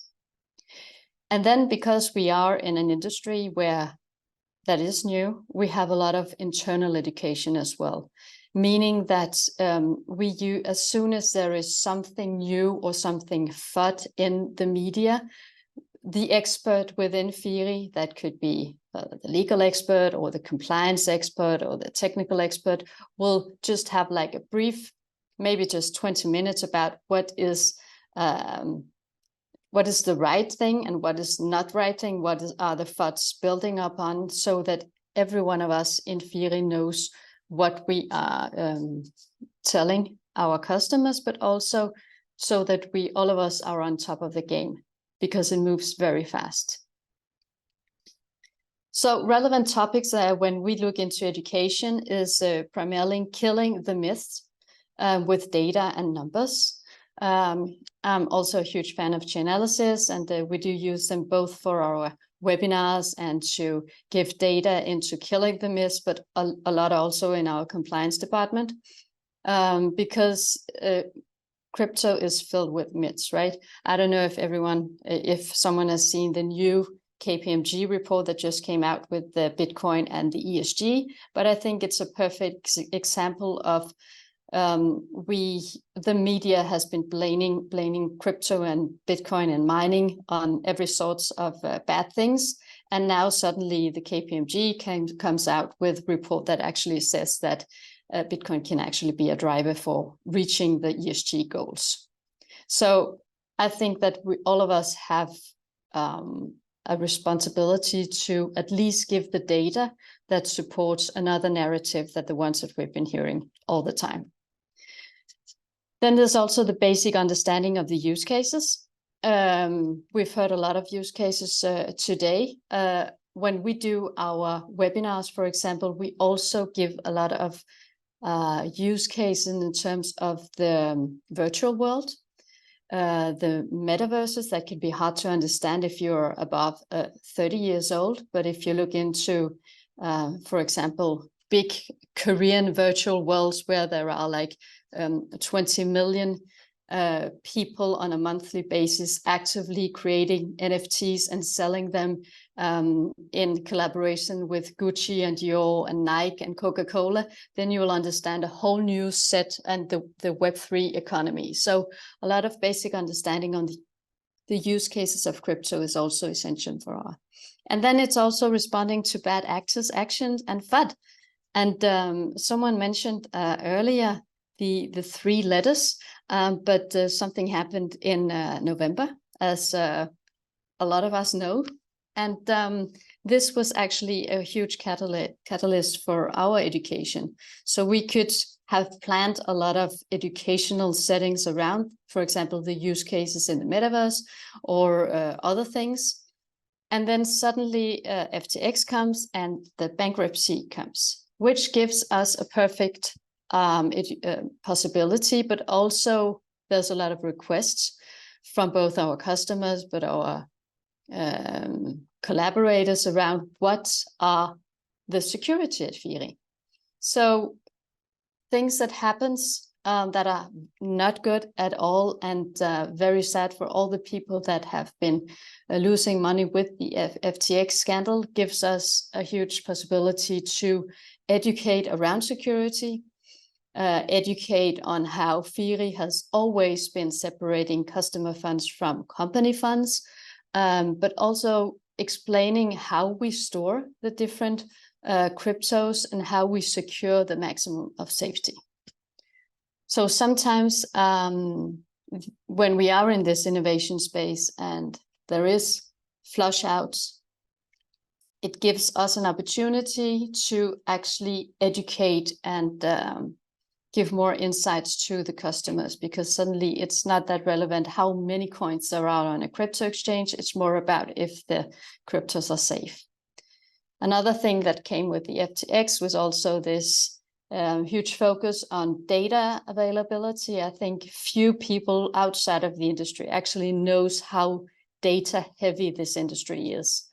And so for us, it was very important to say you can just, anyone go into Netson and then you can see a real-time data on how much assets are on the different exchanges. If you're having your money on an exchange that is not transparent, then you might want to think twice if you want to move it. So, of course, all of those topics, which is both about use cases, technologies, and also about new legislation coming up, requires a lot of channels. So the way that we are trying to work around it is both by making webinars. We do it in the local language. So we have webinars that are shorter, and we also have a longer webinars that are defined topically by our customers. We have Facebook in a local language as well. So we have this groups in there where people can ask and they can discuss things. We have what we call the weekly recommendation in terms of, for example, if we have a story about the PayPal and the stablecoin from a couple of weeks ago, then we would go in, and because we cannot cover the details in that use case, then we will link to a great podcast or an interview from other experts that some of our employees have come across during the week that we find are very educational and not like taking sides in any way. And then we also have a weekly podcast where we take like the 3 to 4 biggest stories in the crypto industry and dig into them and try to just show that there's so much innovation and going on in this industry, and people really needs to acknowledge and learn that when you just see into the different crypto tokenization projects, it goes from very serious and big organization projects to, in the other scheme of the spectra, pure gambling and scams. But at the moment, we don't have those categories, or if you go into some of the pages where you can see an overview, it's all mixed together, right? And then you can sort it out by market size, but it doesn't give that much information into what it actually is. So just going forward, I would say that I don't think that the educational part will slow down in the near future. I think, as I said, we have the new tech, we have new use cases coming up all the time. We have new legislation. We do have, as was mentioned, MiCA coming up in the European region. That's only the MiCA 1. We're expecting MiCA 2 maybe in a year, because MiCA 1 doesn't cover everything. And then new levels of maturity. So with that being said, I hope that I have provided with a little bit of insight on how we're looking at it. Thank you. Thank you, Karina from Firi. That's amazing. Appreciate all the educational insights specifically. With that, we can actually invite all the rest of the panelists, and you can stay on, Karina, to put their video on, where we're going to kick off a fireside chat panel here. This is the time, folks. If you're in the audience, put your questions in. Let us know any specific speakers you'd like to ask that hasn't been answered. Now is the opportunity to really dig in with us. But if not, you're just gonna get your boilerplate questions from me. So just gonna give everybody 1 minute here so we get ready. Specifically, I do see one in the Q&A, so we can kick it off with Klaus here. Specifically, Renee asked, do you have any specific education recommendations, for example, when it comes to on-site training, workshops, or events? And what are your thoughts and experience for, these different, opportunities, I guess, to learn? Good question. So we are experimenting with different formats, right? So we've done these webinars for several years, and I think that works well sort of in reaching a global audience, sort of in a high level, more superficial way, sometimes digging deeper in special topics. Then we also do master classes and meetups around the world that are physical and sort of better opportunity to speak to local clients and partners in a more detailed manner. And then, of course, we've done the course, right, which is also sort of something that can keep working for us now that it's created, and help generate some interest for the space, and dispel some myths, perhaps, and also generate some leads for all of us, hopefully longer term. So I think that's pretty much what we've done, and I think it works pretty well, right? And yeah, I think those are the formats that we've seen working. We've tried other things over the years, but sort of ended up doing this stuff that we feel covers quite well.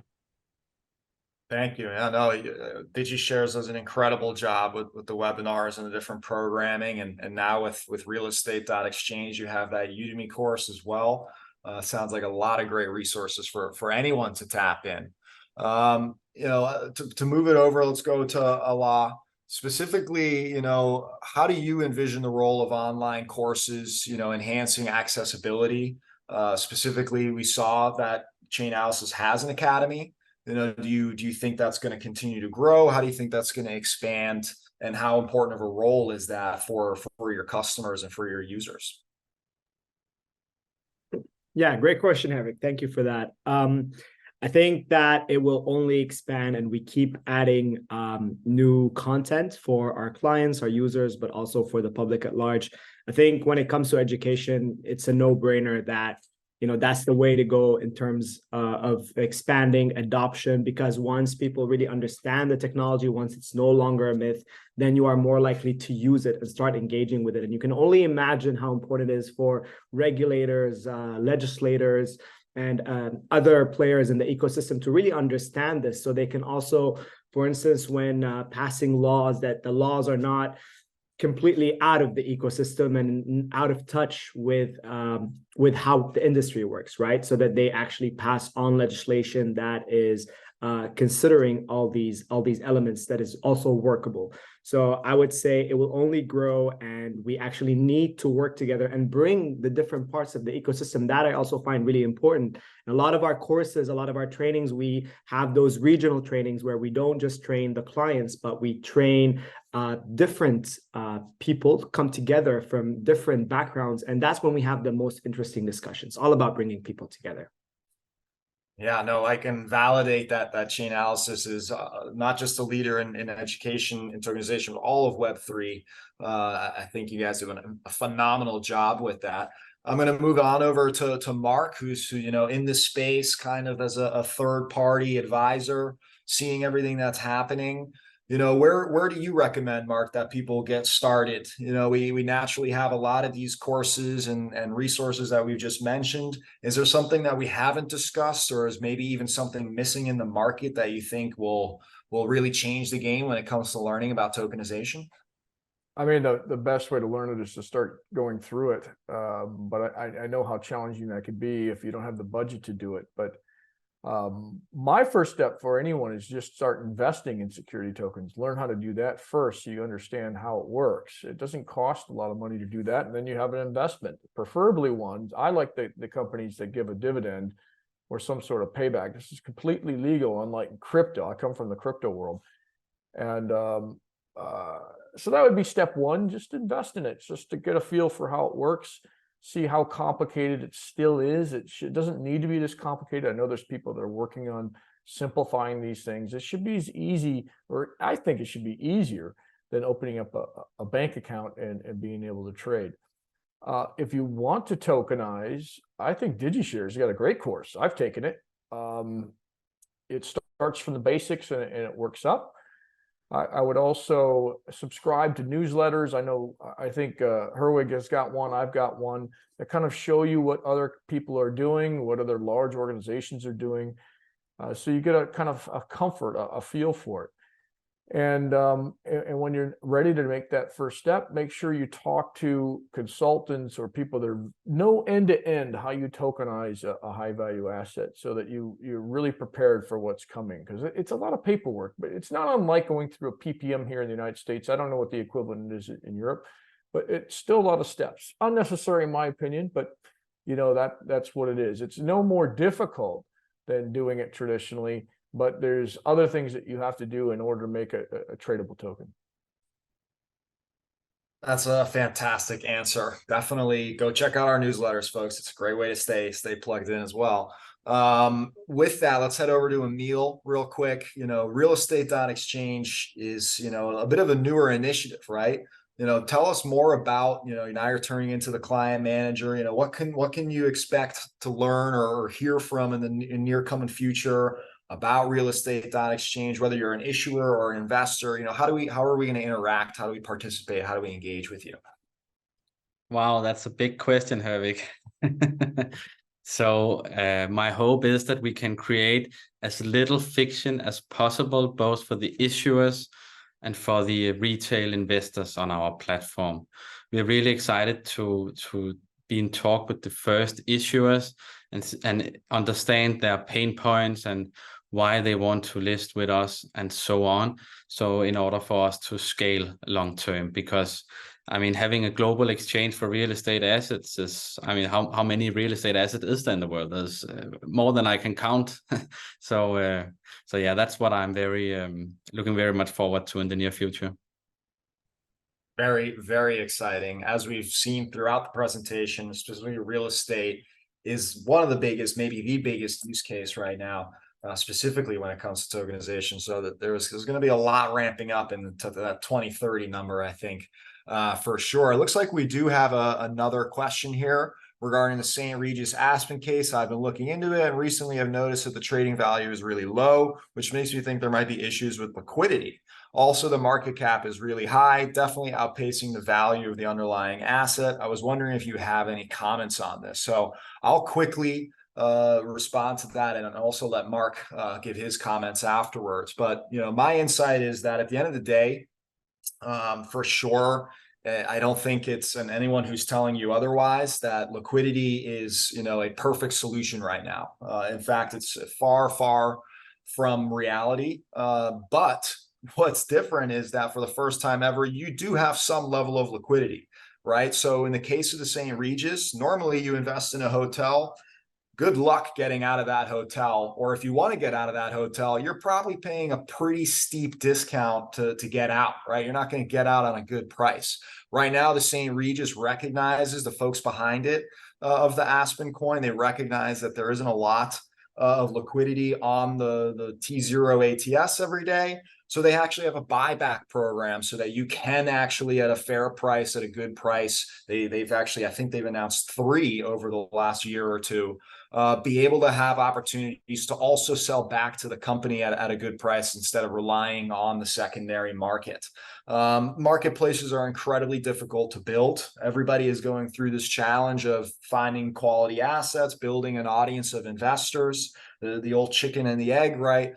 So overnight, I doubt we're going to see any level of liquidity compared to crypto markets or traditional markets. However, as more and more participants join into the space, as more marketplaces join, as more interconnectedness happens, more consortiums are building, more institutions are coming in, and more importantly, market makers, which are a critical component to liquidity, that will start to solve for that. It has nothing to do per se with the token itself, in my opinion. It's just more about where the market is. Mark, you have any comments on that? Again, it's very hard for the average person to get involved with these things. If it were as easy as opening up an E-Trade account, we'd have a lot more liquidity. I also think there's got to be a level of marketing that goes along with each of these projects to make sure people are aware this is how you trade it, this is what you do, here's how you get onboarded, here's how secure your wallet is versus crypto. Time and time again, I keep hearing people say, oh, it can be hacked this, hacked that. No. If it's done correctly, it can't be hacked because they would just cancel that particular contract address and reissue a new one. So I also think there's got to be, and I'm starting to see it, but there needs to be more companies that are paying dividends. That could be another reason why people aren't selling their tokens, because they're getting good dividends. I don't know which one they're referring to, but yes, liquidity is a problem. You're going to see market makers start to step in and kind of fill that gap, just like they did in the early days of the stock market. I always liken these things to like Bitcoin. I don't know if any of you were trading Bitcoin, 10, 12 years ago, but it was peer-to-peer. There wasn't even exchanges. At least we have exchanges.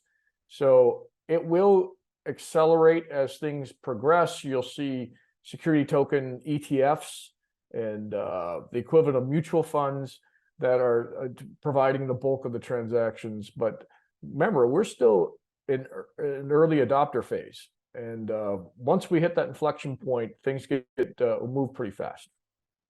Yeah, completely agree. There was one last part to Francis's question I'll answer here. He said, this seems to be the most successful use case of real estate to date. Do you agree? It's definitely one of the most popular. It's very digestible. Most people have heard of the St. Regis brand. Very cool concept to invest in the Aspencoin. And it's really the full life cycle from issuance to trading to all these other features. They plan to let you collateralize and things like that too. However, there are tons of other great real estate use cases. I like to look at the case study behind NRI. There's actually a hotel down here in Miami. It's a multi-use, several $100 million. The company behind it is NRI. They're a multi-billion-dollar real estate developer. And what they did was they raised a portion of it via traditional, not even tokenizing, guaranteeing their minimum amount. They also raised through crowdfunding on a platform called CrowdStreet.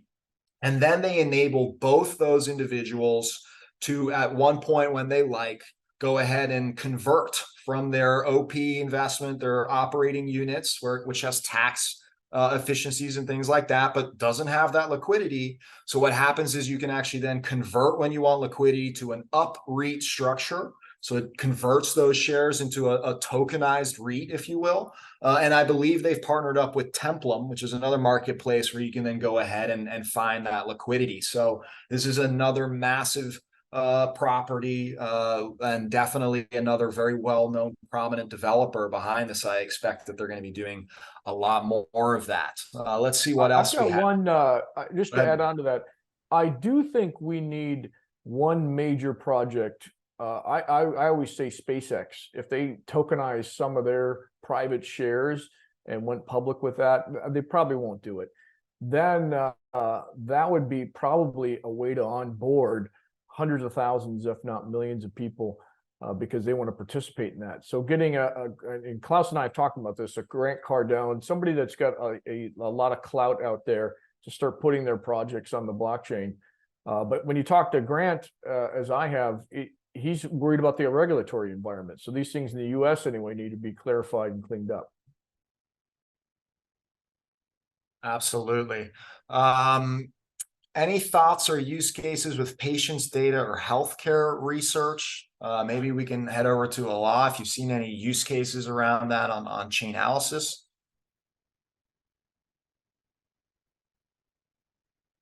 On mute. Sorry, can you repeat that, Herwig?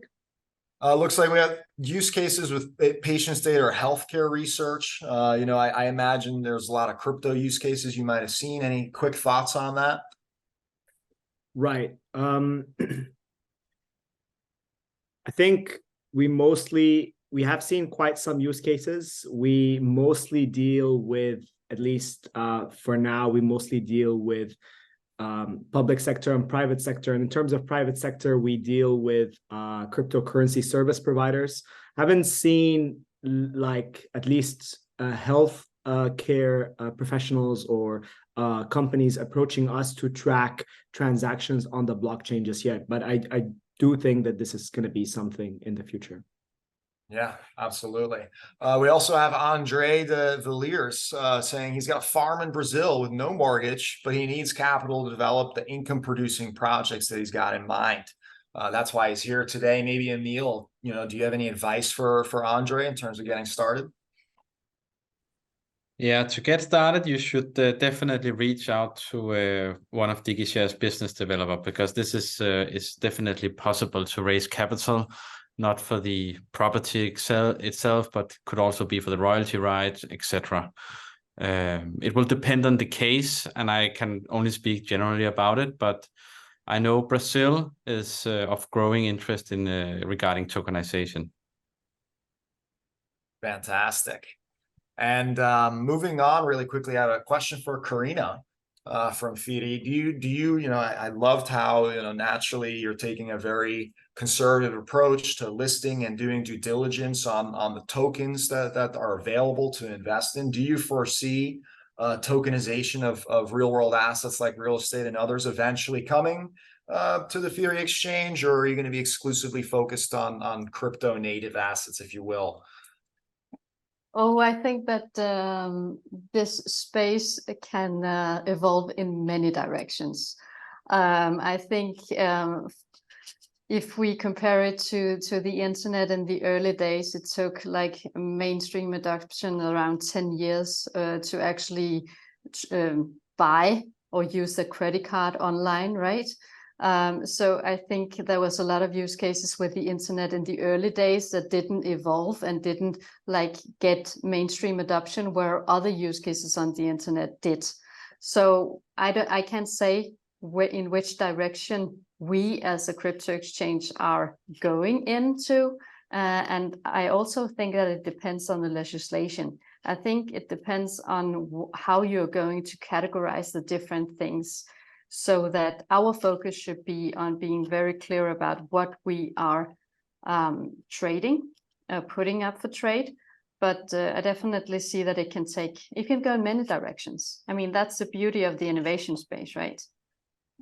Yeah, absolutely. I think it's a great answer. You know, on that note, you know, as the tokenization ecosystem evolves, you know, what collaborations and partnerships can further enhance the educational landscape for aspiring professionals and investors? Really, anyone can take this. You know, go for it.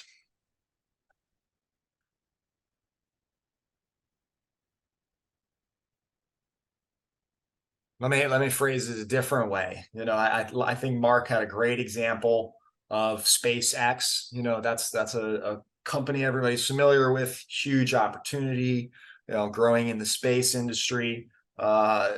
Even an example like Coinbase, if they were to go public back then, there's an article out there, you can look it up. Brian Armstrong admits that they would have tokenized their public offering. However, they recognized that the tokenization industry was just too small at the time, where the public markets offered too much value. We're going to see that value shift as more and more participants and players jump on chain. Does anyone have any other examples like that, or maybe even on an educational level that might help you know, spearhead this industry? Any thoughts or ideas from anyone? Well, I come across a lot of use cases. People are approaching me on the insurance assets that, so insurance company, I'm working with an insurance company now that has got a bunch of assets that they're insuring, and they want to tokenize those contracts. That's a pretty unique use case if we're looking for unique use cases.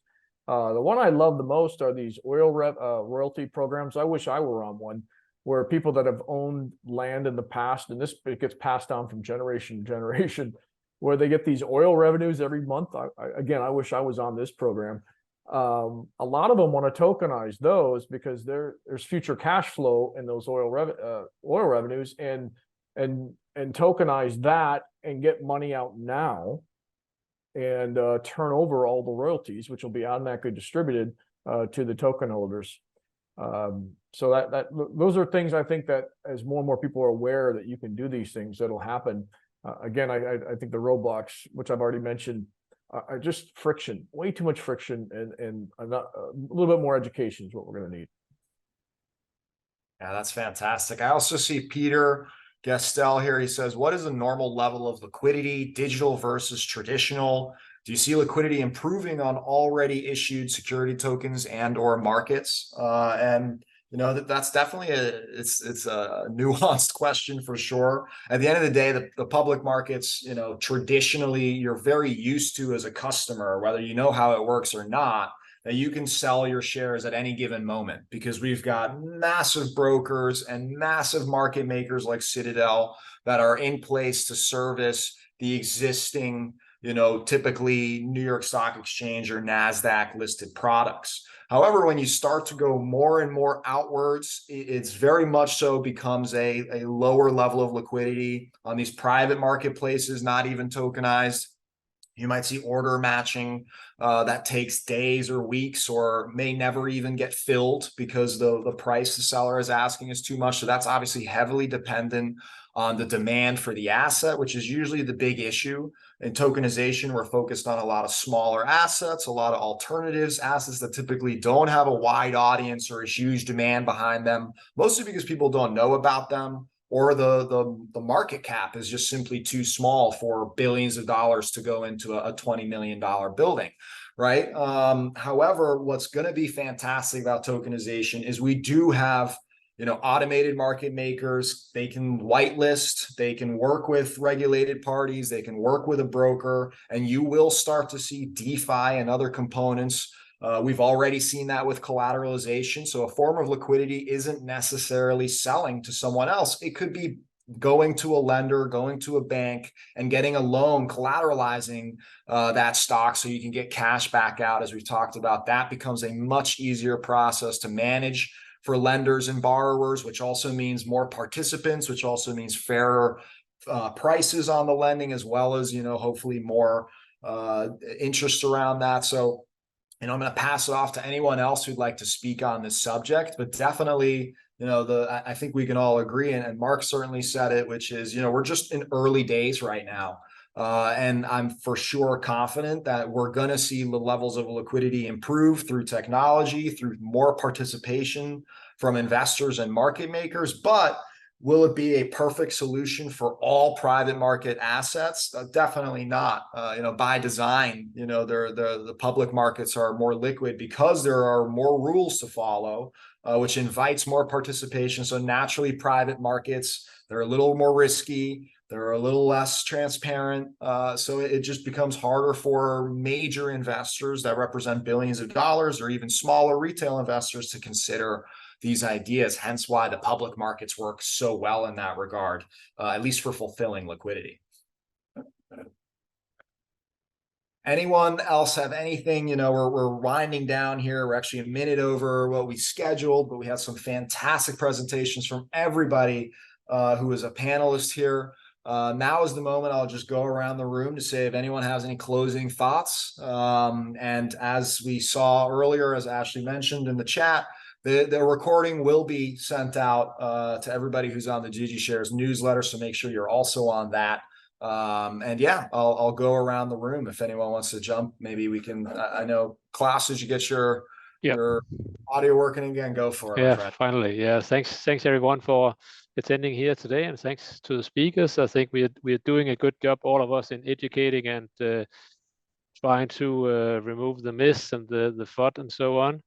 I guess we are overcompensating a bit with education due to those issues, but we need to do that, I think, for a few more years, and all will be well. So thank you, everyone. Thank you, Klaus. We'll head on over to Allah. What you got for us? All right. Well, I can just say that I really enjoyed this this panel. I enjoyed all the presentations. Thank you all for being here, and thank you, DigiShares, for organizing this. I think, again, education is really key, and the more we get educated, the more we can, get out of this amazing opportunity of blockchain and tokenization. Thank you. Thank you. And we'll keep in line here in the order. Mark, go ahead. What are your closing thoughts? My closing thoughts are, I like to see the industry come together and start either creating our own regulations that we want each of our companies to adopt, or decentralizing regulations where we're not held by government organizations. But I think we need to take that first step. I haven't seen the organization take place. I know a bunch of us get together all the time, but somebody to kind of lead that charge would be great to see. Thank you, Mark. Thank you, Mark. And next up, skipping over me, Emil, what you got for everyone? Thank you. Yeah, so I'm very much looking into the retail aspects, and for sure, real estate will have major impact on the investment side. But on the consumer side, I know Starbucks are looking to tokenize some of their gift cards. What they are exactly how they are doing, they are not talking about. But I know that if you add up all the gift cards that Starbucks owes to the public, it would be more money than any bank has available. So what they are doing there is really something to look at on the consumer side. That's a very interesting point there. Same goes for airlines. If everybody were to redeem their airline miles at once, the entire airline industry would be bankrupt 10 times over. Very, very cool insights. Last but not least, again, Karina, what would you like to share to the audience? So first of all, thank you for having me here. It was very exciting. I just want to say, just on a helicopter perspective, that everyone should just rewind like 30 years and look into, or 20 years, look into what we thought the internet would be. And just keep in mind that even if it's hard to imagine, it doesn't mean that it's not going to exist, because the technology and the possibilities are there. So, I don't know who is going to stop it. Thank you. Yeah, I'm not so sure either. And with that, folks, I'll do one last little shameless self-promotion for me. Again, I'm the founder of STM, Security Token Market. Check it out. We actually are breaking news here. We will be announcing it on Monday. Klaus will be speaking, but we do have a virtual summit, completely free, October 11th through 13th. You can check it out at summit.stm.co. It's called Tokenize This. And I hope to see you all there, as well as in future DigiShares events. And again, thank you to Klaus and team for organizing. This is not easy to get so many great panelists all in one with such a great agenda and content. Most importantly, I hope you all learned something. And if you didn't, keep asking questions, reach out to all of us, and hope to catch you soon.